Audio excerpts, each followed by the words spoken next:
I sincerely believe that the truth is in the text and that it's there to be discovered. Part of the discovery is your own reading. It's help from other wise people living and not living in terms of commentary. And that I have to be careful to go beyond whatever my first impression is or what somebody else's first impression is. And in this text, you mentioned earlier that Eve gets a bad rap. If you look back in the 3rd chapter, in the 6th verse after she has the conversation with the serpent, it says the woman saw the fruit of the tree was good for food, pleasing to the eye, desirable for gaining wisdom.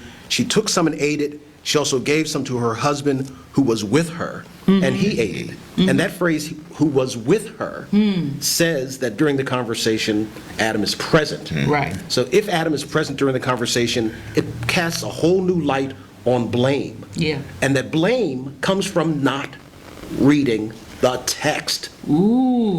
Because it's in there. It's not, it didn't come from some other place. No. Somebody didn't read it and came up with a great idea, and then off we go to the races with the wrong piece. I'm not happy when people use the text for their own ends, especially when the text clearly says one thing, but they have a commitment to something else. So it's real clear in the text that when Eve talks to the serpent, Adam is standing with her. Now, I can remember being a young person hearing stories of Eve going and finding Adam and, seductively getting Adam to eat the apple or whatever. And those stories are not part of the text, but they become part of people's memory. Right. And then they become part of people's anger and people's argument.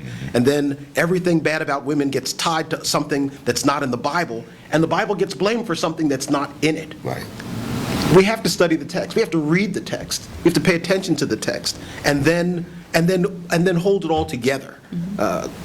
So I read 3:20, and it reminds me of 3:6 that this woman who has a bad rap, the rap doesn't come from what she did. Rap comes from how history interprets what happened, and that was definitely a poor interpretation. That was a blaming interpretation. It was a sinful interpretation.